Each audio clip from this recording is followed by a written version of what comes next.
Olá, seja muito bem-vindo, seja muito bem-vinda. Eu sou a Gabriela Varela, esse é o Videocast em Detalhes e aqui a gente sempre conversa com um convidado, uma convidada sobre uma temática, uma notícia importante do momento.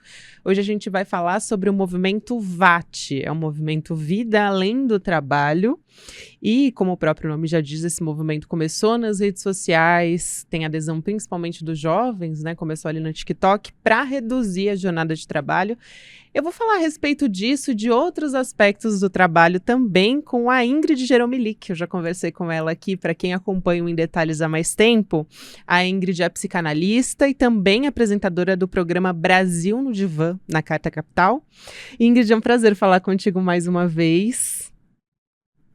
Muito prazer, querida. Muito bom estar aqui de novo. Estou muito feliz. Sobretudo, para falar de um tema tão importante, né? Nossa, importantíssimo e muito delicado também, né? Eu vou começar te perguntando do básico, então, porque o VAT foi um movimento que surgiu da sociedade, por isso ele é ainda mais interessante, né? Um influenciador, o Ricardo Azevedo, e o objetivo é levar a pauta até para o Congresso, ter uma revisão das leis do trabalho, ele é bastante ambicioso, é muito interessante, então quero começar te perguntando a pergunta mais básica, que é: o que é o VAT? Bom, o VAT é um movimento que cresce justamente como você falou, né? Vem de um jovem negro que traz esse tema e assim com uma força enorme, porque ele consegue fazer isso ecoar pelas redes sociais. E isso vai ganhando espaço porque assim, não só no Brasil, esse movimento é importante dizer que não é só no Brasil, ele acontece no mundo todo, e ele faz parte de uma geração também, né? Eu acho que é uma geração que começa a rediscutir essa questão do trabalho, entendendo que o trabalho sim é importante, a gente vai falar sobre isso, é fundamental, o trabalho constitui a gente enquanto identidade, enquanto sujeitos, mas o trabalho, dentro dessa lógica capitalista neoliberal, que é em busca de um lucro insaciável, não para nós, mas justamente para aqueles detentores dos meios de produção, ele é extremamente adoecedor, né? Não é à toa que um dos maiores, a gente vai vendo cada vez mais o número de casos de pessoas que são acometidas por diversos transtornos e problemas relacionados ao esgotamento, né, que vem do mundo do trabalho. Então, acho que é um movimento importantíssimo que vem aí justamente para a gente debater todas essas questões, não só do ponto de vista das leis, porque é importante falar, né, é uma flexibilização desse universo trabalhista, mas não dos direitos trabalhistas, né, porque flexibilização do trabalho é outra coisa quando a gente fala de capitalismo, né, que é uma flexibilização de direitos também, como a gente vê com o Uber, como a gente vê com esses outros serviços, né, de aplicativos e tudo mais. Essa flexibilização não, né, proposta pelo VAT, é uma flexibilização desse universo do trabalho como um universo que é extremamente opressor em diversos sentidos, tem esgotado cada vez mais, as pessoas estão cada vez mais doentes de verdade, tanto física quanto mentalmente, por conta dessa lógica, né, que é desse lucro incessante, e o VAT vem para colocar essas questões em pauta, né? Então, não só do ponto de vista da política pública, mas da gente pensar o próprio modelo de trabalho que a gente tem dentro desse sistema capitalista, né? É muito interessante porque quer acabar com a escala 6:1 e é bastante comum a gente ver essa escala no setor de serviços, de atendimento também, e implementar a escala 4:3. E justamente até nas camisetas tem logotipos, frases para divulgar e para chamar as pessoas para fazer adesão. Inclusive é um movimento que está levantando assinaturas online. Depois eu vou até deixar aqui na descrição, para quem quiser fazer também a adesão no movimento VAT, pode deixar a sua assinatura, acho que já tem quase 600 mil assinaturas nesse momento que a gente está conversando. A gente está falando numa terça-feira, dia 16 de janeiro. Então, até o momento é isso que a gente tem. E justamente, como você falou, reduzir a jornada, né, implementar essa nova escala que já está sendo testada em países na Europa, sem reduzir salários, sem reduzir benefícios. E a gente já assistiu uma redução nas escalas não, né, mas uma flexibilização da CLT no governo Michel Temer, que radicalmente mudou a nossa relação com o trabalho, a relação, inclusive, dos patrões com o trabalho, muitos funcionários tendo que negociar, entre aspas, né? Essa foi uma das premissas dessa mudança, que os funcionários teriam que negociar com os patrões, e a gente sabe que, na realidade, você não tem nenhuma força para negociar você como indivíduo com o patrão. Então, ver um movimento coletivo como esse, vindo das redes sociais, vindo de pessoas jovens, é muito importante. Eu quero trazer aqui uma colocação, porque você falou a respeito da saúde mental, e no final do ano passado, 2023, o Ministério da Saúde incluiu o burnout na lista de doenças relacionadas ao trabalho. Para quem não conhece, o burnout, ele é uma síndrome do esgotamento profissional, e talvez em alguma medida as pessoas até se identifiquem com isso aqui, ainda que não tenha sido afastado do trabalho por conta disso, em alguma medida muitas pessoas passam por isso, né? E aí tem um dado do SUS de 2007 a 2022 de que o sistema atendeu quase 3 milhões de casos de doenças ocupacionais e acidentes de trabalho. Mas eu acho interessante que um levantamento da Aticos de 2023, usando inclusive dados da Secretaria de Estatísticas Trabalhistas dos Estados Unidos, mostram quanto a saúde mental é responsável pelos afastamentos do trabalho.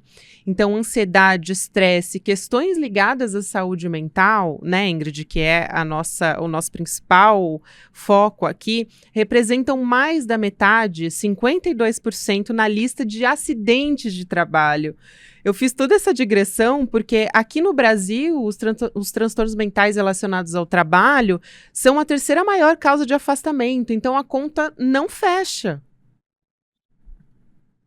Exatamente. A depressão, ela se torna, a gente não fala depressão como uma doença, mas a depressão, ela é um dos motivos, ela vai ser o motivo que mais vai causar esse afastamento do trabalho. Essas questões vão ficar cada vez mais prementes, porque a gente está falando justamente dessa lógica que é extremamente o burnout, ele significa esgotamento, né, do termo em inglês, que significa justamente esse esgotamento. E esse esgotamento tem a ver tanto com as jornadas excessivas de trabalho, mas pela própria lógica que traz também hoje desse mundo contemporâneo capitalista, que inclui aí essa lógica do sujeito empreendedor de si mesmo, né? Essa gestão neoliberal, que a gente chama de gestão neoliberal do sofrimento psíquico, que é fazer com que as pessoas internalizem, né, e tragam isso para a sua própria subjetividade, a ideia de que elas têm que produzir cada vez mais, a ideia é que elas têm que desempenhar cada vez mais. O filósofo Byung-Chul Han chama isso de sociedade do desempenho, que acaba trazendo o outro conceito dele, que é a sociedade do cansaço, quer dizer,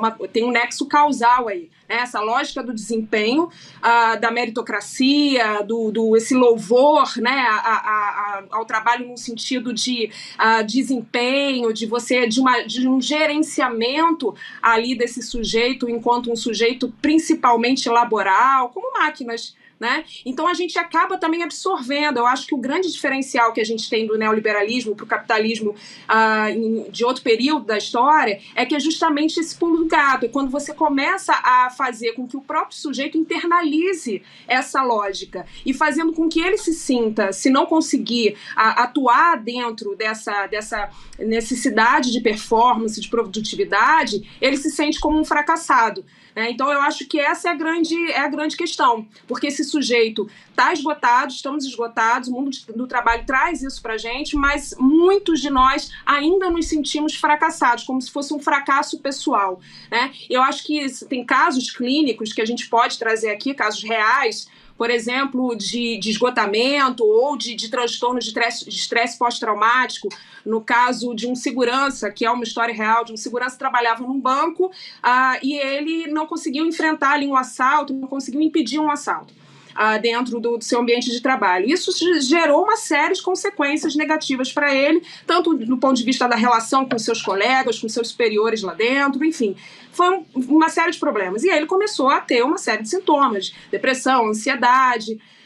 E ele foi diagnosticado não como um burnout ou não como um transtorno de estresse pós-traumático, mas com paranoia ou como algo possivelmente ligado a uma esquizofrenia. Quer dizer, não fazem um nexo causal com a relação daquele sujeito com aquela situação extremamente estressante de trabalho. Então é muito comum também, acho que é importante a gente trazer aqui, que esse discurso do capitalista, da produtividade, ele tem uma relação também muito direta hoje com um discurso médico, que acaba justificando essa lógica, que acaba fortalecendo essa lógica da produtividade. Então você cria uma série de transtornos, cria uma série de remédios para isso, dizendo, bom, se esse sujeito está esgotado, está deprimido, está ansioso, dá aqui um remédio para ele, ele vai melhorar, e daí ele continua atuando nessa mesma lógica de produtividade. É óbvio que não vai funcionar.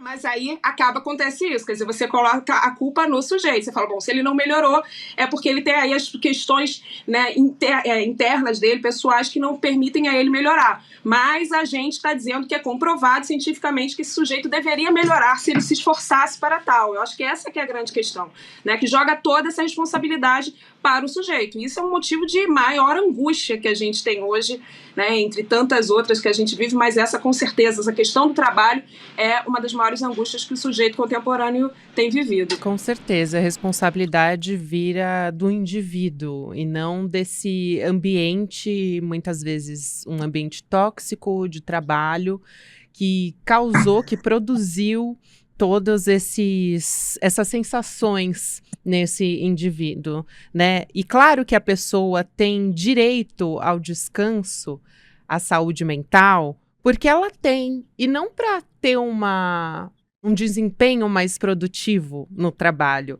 né? Mas é um fato de que as pessoas normalmente encaram dessa forma, ele precisa descansar para ele voltar mais produtivo. Essa é uma lógica também que existe, né, Ingrid? E também o tanto que as pessoas trabalham hoje é ruim, inclusive financeiramente. É lógico que não é esse é o nosso objetivo, a gente está olhando aqui para as pessoas, mas essa conta também não entra na conta das empresas. Quer dizer, a gente tem uma estimativa de que 12 bilhões de dias de trabalho são perdidos anualmente por causa de problemas relacionados à saúde mental. Então, existe um custo para a economia global, que é de US$ 1 trilhão, isso segundo a Organização Internacional do Trabalho. E as pessoas hoje, para as empresas, para o capitalismo, elas são representadas, são vistas como peças que elas são trocadas, né? Deu problema nessa peça, então a gente substitui por outra. A lógica é essa. Como é que a gente rompe com essa lógica? Olha, primeiro, como eu disse, esse movimento do VAT é importante porque ele traz um debate que é um debate maior, não é só um debate do ponto de vista de você diminuir, fazer uma redução da jornada de trabalho, que por si só já é importantíssimo, mas é você rediscutir essa lógica do trabalho, porque ninguém está falando aqui que o trabalho não é importante ou que não se quer trabalhar, mas a gente retomar a ideia do trabalho como algo, como eu falei, ele é tão importante. Acho que na clínica psicanalítica o que mais aparece é debate sobre o amor e sobre o trabalho, né? Isso acho que é o mais traz de angústias e de questões para as pessoas em geral. O trabalho ele tem uma importância porque nos constitui, porque a gente é quem a gente é no mundo, é como a gente se relaciona. Mas quantas pessoas conseguem fazer aquilo que querem? Quantas pessoas sequer conseguem descobrir aquilo que gostam, o trabalho que querem exercer? Porque elas têm que, desde muito cedo, estudar e atuar dentro de uma lógica, de um entendimento de que precisa ganhar dinheiro, porque essa é a realidade. Quando a gente está falando de um país como o Brasil, nem se fala. É quase que quantos por cento da população consegue trabalhar com aquilo que gosta, né? Porque tem, obviamente, uma questão importantíssima que você trouxe, que é o dinheiro. As pessoas precisam ganhar a vida, as pessoas precisam sobreviver. Enquanto você fala em sobrevivência, você não tem como falar no trabalho, na ideia de trabalho, de uma forma que isso seja realmente algo que traga completude para esse sujeito, que a pessoa consiga sentir que através do trabalho ela consegue se expressar na vida, né? O trabalho ele traz muitas questões importantes. A gente tem o trabalho de um cientista que pode trazer aí uma vacina, o trabalho de um artista que pode trazer tantas coisas bonitas para a gente. Então o trabalho é muito importante, mas quantas pessoas realmente conseguem fazer aquilo que gostam, conseguem exercer o trabalho da maneira que eu. Então eu acho que precisa repensar o próprio sistema. Não adianta, não há como repensar o trabalho sem repensar o sistema que a gente vive, que baseado no lucro incessante, né? Nessa ética que a gente traz, desde que quando o filósofo Weber trazia muito essa questão da ética protestante e o espírito do capitalismo. Porque isso está tão arraigado na nossa subjetividade, essa ideia do lucro incessante, isso não existia até então. Mas isso vem existir, isso começou a existir a partir de um determinado período da história e ganhou completamente a nossa subjetividade. A gente não precisa trabalhar e atuar dentro de uma lógica de sociedade que busca o lucro incessante. Até porque não só não precisa, como não é sustentável. Não é sustentável para o planeta, não é sustentável para as relações sociais. Ou seja, então a gente tem que repensar essa relação de uma sociedade que busca o lucro e o consumo incessante. E essa conta nunca vai fechar. Você trouxe justamente um ponto que eu queria trazer aqui com você, Ingrid, que é um erro muito comum, que não é um erro do indivíduo também, mas é alguma coisa, é mais uma coisa que o capitalismo, que as empresas incutiram na cabeça de algumas pessoas, inclusive. Tem algumas pessoas, à medida que o movimento vai crescendo, que ele vai tomando uma proporção maior e sendo divulgado, é lógico que apareceram ali os defensores de bilionário, enfim, do empresariado, que dizem que não vai funcionar, porque na verdade essas pessoas não querem trabalhar. E não é sobre isso, justamente por isso que a gente está conversando aqui. Mas o que foi incutido na cabeça das pessoas é de que o trabalho, em alguma medida, deveria, ou que o ideal é encarar o trabalho como um hobby. Existe essa romantização também que alguns coaches, que algumas pessoas trazem nas redes sociais.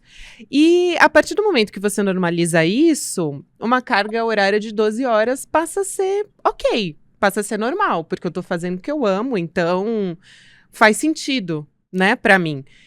Isso que a gente está falando, normalmente, como você bem ressaltou aqui, é um privilégio também. São pessoas privilegiadas, porque a maior parte das pessoas, elas precisam de dinheiro, elas precisam trabalhar para sobreviver, e não necessariamente porque gosta do que faz.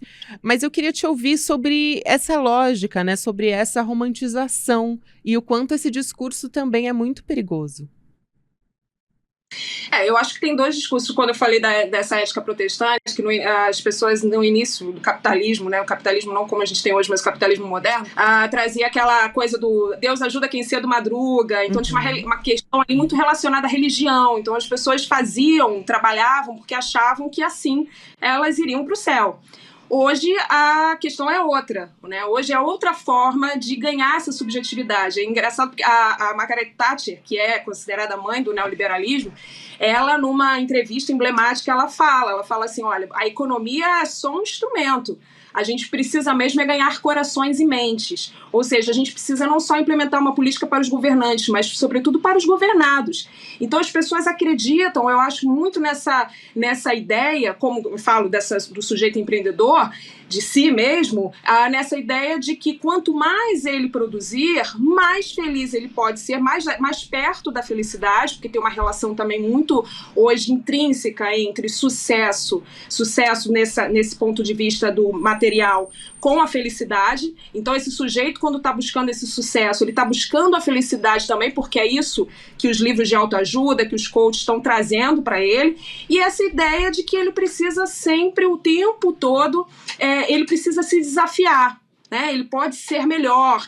A gente vai vendo naquelas vídeos na internet, né? daquelas palestras motivacionais de coach, assim, fazendo desse sujeito como se ele estivesse numa grande corrida, como se ele tivesse assim, que vencer a tudo e a todos, como se ele tivesse o tempo todo que provar para si mesmo e para o mundo que ele é melhor e vai estar sempre desempenhando melhor. Ou seja, isso traz também essa ideia de autoestima, de que ele se superou, de que ele realmente venceu na vida.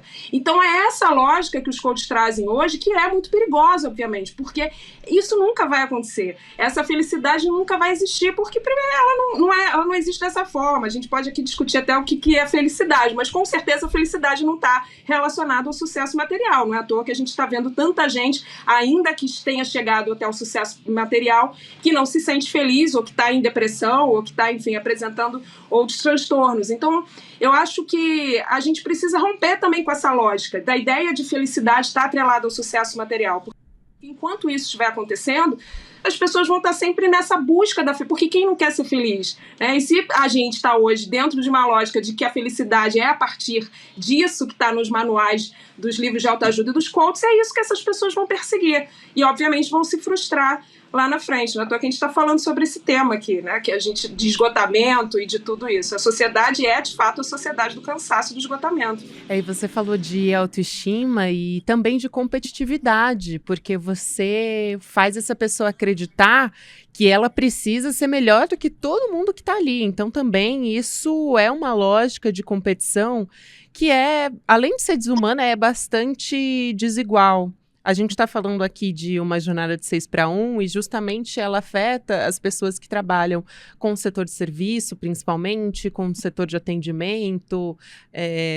Isso, quando a gente fala do direito ao descanso, né, de uma escala que seja mais humana, que seja razoável de trabalho, normalmente quem consegue descansar mais é quem tem mais recursos. Então, como que essa pessoa que está ali na base desse trabalho vai conseguir pensar em ter uma saúde melhor, em ter acesso à saúde física e mental? Porque aí ela vai ao médico porque ela está com problema de saúde. Ele vai falar, você precisa fazer mais exercício físico. Mas como que ele vai pensar em fazer exercício físico se ele acordou às 4 horas da manhã para pegar ônibus lotado? E aí ele começa a fazer exercícios físicos e aí o sono dele é afetado. Mas você precisa dormir melhor, porque senão você... Entendeu? Então essa conta não fecha. Mais uma vez a gente está falando de uma conta que não fecha. Agora, quem consegue ter direito ao descanso? Essa é a discussão aqui também. Muitas vezes a gente está falando de um privilégio. E quando você tem um movimento como esse, a gente está falando sobre ter um trabalho, né, em tempos de discussão sobre a discussão do trabalho, é sobre todos os trabalhadores também terem direito, e não só alguns.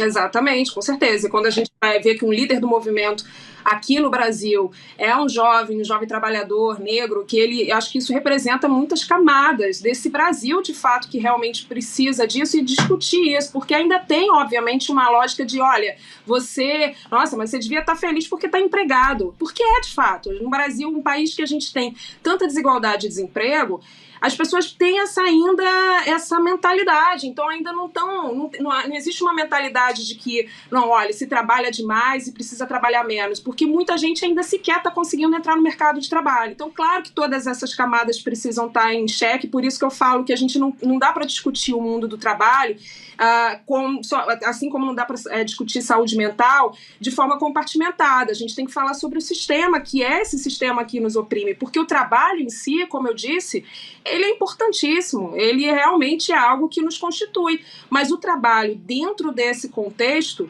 que é um contexto, inclusive, você falou que é desigual, que é cruel, eu digo que é perverso e sádico, é uma estrutura sádica de obtenção de lucro e de obtenção de dominação e submissão da maior parte das pessoas que atuam para gerar essas riquezas, porque não há nenhuma distribuição dessa riqueza para aqueles que trabalham e produzem, de fato, a riqueza que existe nesse país e no mundo todo. Então, por si só, essa estrutura já é perversa. E existe realmente uma estrutura sádica, né? Porque quando você coloca para as pessoas, olha, tem meta, além de você ter que trabalhar você tem o seu salário, mas você tem uma meta para atingir, e que essa meta ela pode até te dar um bônus, mas também, se não atingir, ela pode te gerar, inclusive, o desemprego, porque você pode ser demitido por isso, né? E que te coloca também no seu ambiente de trabalho, quando diz que você tem que ter meta, quando fala que um setor está disputando com o outro, está competindo com o outro, isso é extremamente adoecedor, porque isso faz com que esse sujeito seja incapaz sequer de construir laços sociais no universo do trabalho, porque ele vai olhar todos os outros como competidores, como inimigos, como alguém com quem ele tem que ficar sempre ligado que pode tirar o emprego dele. E essa lógica toda é muito perversa. É uma lógica também que beneficia só quem está em cima, né? E não beneficia, não tem nenhum tipo de benefício para quem é o trabalhador, para quem está ali, para o funcionário. E muita gente achava, inclusive, é um tema que eu quero trazer aqui, que a pandemia ia mudar a nossa relação com o trabalho. De fato, de alguma forma mudou. E todo mundo não, mas uma parte achava que seria melhor, que as jornadas poderiam ser mais flexíveis. Existia essa esperança de que o home office seria mais implementado nas empresas, porque como todo mundo, ou a maior parte dos setores, os setores, claro, que podem, né, que trabalham com tecnologia ou por meio da internet poderiam fazer home office, então se acreditou que isso poderia ser discutido, enfim, que poderia ser uma vida profissional mais responsável com a nossa saúde mental de alguma forma, né, Ingrid? E eu não sei, mas eu acho que para muita gente, na verdade, piorou, porque a gente pode receber mensagem no celular, no WhatsApp, às 7 horas da manhã, depois pode receber às 11 horas da noite. Então, a gente cruzou um limite, uma barreira ali que existia, talvez um pouco mais forte entre o pessoal e o profissional, que hoje não existe mais. Como é que você enxerga essas mudanças todas? E quais são as mudanças que você percebe da nossa relação com o trabalho depois da pandemia? Isso é uma outra coisa. Você trouxe uma questão que é super importante, porque a gente não tem mais esse limite entre o nosso tempo do que é trabalho ou do que é vida pessoal. Você está em casa, cuidando dos filhos ou fazendo qualquer outra coisa, ou descansando, que seja, e você tem que responder uma mensagem, porque o WhatsApp, se você não responder, pode ser que seu chefe fique chateado, e aí quando tem muita competição, como a gente fala, tem todo esse ambiente, você fica numa angústia, porque você acha que você tem que estar o tempo todo ali, presente, ali, desenvolvendo, performando, porque senão você pode, né, vir a perder o seu emprego diante de tantas outras pessoas que estão, como você mesma falou, a gente está tão descartável para o mundo do trabalho que a qualquer coisa pode fazer com que a gente perca o emprego e ser substituído muito rapidamente, sem nenhum problema, sem nenhuma questão quanto a isso. Então eu acho que isso que você fala, assim, da gente perder esse limite, é algo que também tem que ser debatido nesse tipo de movimento como o VAT. Porque isso também tem que entrar como hora de trabalho e não entra. Porque o que entra como hora de trabalho é aquilo que você está produzindo, naquilo que você, num combinado que, na verdade, não é um combinado que é cumprido pela maioria dos gestores, enfim, das empresas. Então, acaba muitas vezes essa pessoa fala, olha, mas eu não disse que tinha que responder agora, o chefe vai falar. Mas é óbvio que aquela pessoa, que é o empregado, vai responder na hora, não talvez porque ele tenha dito que tenha que responder, mas porque ele sabe que aquilo ali pode gerar consequências caso ele não faça. Então, tudo isso tem que entrar também nessa discussão e nesse debate para que a gente realmente repense essa maneira como a gente lida com os nossos, tanto os empregadores como os empregados, mas como que a gente lida com essa organização do mundo do trabalho. Porque essa questão da internet, essa questão do trabalho, de você trabalhar de casa, muitas vezes, muitas pessoas, por exemplo, sequer têm estrutura para trabalhar dentro nas suas casas, e essa estrutura sequer foi dada pelas empresas. Você não considera nem a conta que aquela pessoa tem que aumentou da internet, ou da luz, ou o que quer que seja, ou que sequer muitas vezes as mulheres, por exemplo, sofrem muito com isso, porque a mulher tem que estar lidando tanto com as questões da casa, com os filhos, mais o trabalho. Quer dizer, essa mulher vai ficar, obviamente, lá para trás na fila, porque ela não consegue também se dedicar como um homem se dedicaria num ambiente como esse, quer dizer, um ambiente que se torna absolutamente caótico, porque você está na sua casa, mas ao mesmo tempo você está relacionando ali com o seu ambiente de trabalho, e isso também, obviamente, é muito nocivo. Isso tudo tem que ser enquadrado, pensado também por esse movimento. Por isso que eu digo que eu acho que o VAT, ele vai trazer, ele é revolucionário, muito mais do que ele pensa, porque ele vai muito além dessa questão da jornada de trabalho, ele vai repensar todo esse modelo e toda a forma com que a gente se relaciona nesse mundo do trabalho, não só do mundo do trabalho, mas desse sistema de organização econômica e política da nossa sociedade. Isso que você fala é fundamental. Eu vou fazer, inclusive, uma reivindicação aqui, porque eu não consigo conversar com você, Ingrid, só em meia hora, porque é tão interessante sempre a nossa conversa, que eu sempre fico querendo fazer mais perguntas e conversar mais tempo com você. A gente tem que fechar a nossa conversa, mas eu queria muito trazer uma reflexão, porque enquanto eu estava preparando aqui a nossa conversa, lendo alguns materiais, eu me lembrei, uma professora minha, inclusive a Michele Prazeres, eu tenho contato com ela até hoje, ela é maravilhosa. Ela que me contou sobre uma fala do Antônio Cândido sobre o tempo, e eu nunca mais esqueci, eu acho que tem tudo a ver com isso que a gente está discutindo aqui. Ele foi homenageado quando inaugurou a Biblioteca do MST, o Movimento dos Trabalhadores Rurais Sem Terra, lá em 2006, já faz bastante tempo, mas ele fez um discurso muito simbólico ali. E, basicamente, ele fala sobre o capitalismo ter se apoderado do tempo da humanidade, que criou esse conceito de o tempo do trabalhador estar reservado só para o trabalho e que não trabalhar é condenável, né? E ele diz que a luta pela justiça social, e aí eu vou abrir aspas aqui para ele, a luta pela justiça social começa por uma reivindicação do tempo. Eu quero aproveitar o meu tempo de forma que eu me humanize. Eu me lembrei disso quando eu estava preparando a conversa aqui contigo e eu achei tão sensível e tão importante essa fala dele que eu acho que a gente pode talvez fechar assim. Fica aqui essa reflexão para a gente fazer nessa conversa contigo que foi tão prazerosa. Quero te agradecer muito, Ingrid, por aceitar e por vir aqui mais uma vez Em Detalhes. Imagina, eu que te agradeço, que você traz assim, reflexões muito importantes, você não traz perguntas, você traz reflexões e grandes elementos para o debate, que eu acho fundamental. Então, eu sempre gosto muito. Como você falou, passa para mim, também passa muito rápido. E, enfim, eu estou sempre aí quando você quiser a gente conversar, porque é sempre muito bom conversar com você, Gabi. E dizer aqui, olha, realmente a tua reflexão do Antônio Cândido é maravilhosa, né? A gente tem que trazer mais a ideia do ócio criativo também, Domênico de Masi, Paul Lafargue, que morreu recentemente, inclusive, sobre o ócio, o ócio criativo é justamente, o nome já diz, ele gera essa possibilidade da gente criar o que é tão importante que a gente perdeu, né? E essa relação com o tempo que a gente precisa retomar, acho fundamental. É fundamental, querida. Muito obrigada, Ingrid Geromili, que é psicanalista, apresentadora do programa Brasil no Divã, da Carta Capital, é socióloga, é documentarista. Sou muito sua fã, querida. Um beijo grande para você e até uma próxima. Também, querido. Um beijo. Até mais. Tchau, tchau.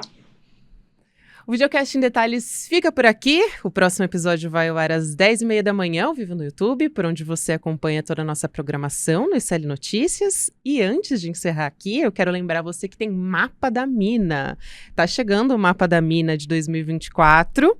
Esse que é um evento que o Eduardo Moreira, ele faz previsões de oportunidades de investimentos, analisa também o mercado para esse ano que está começando. Então, ele te ajuda a fugir das armadilhas dos bancos, né?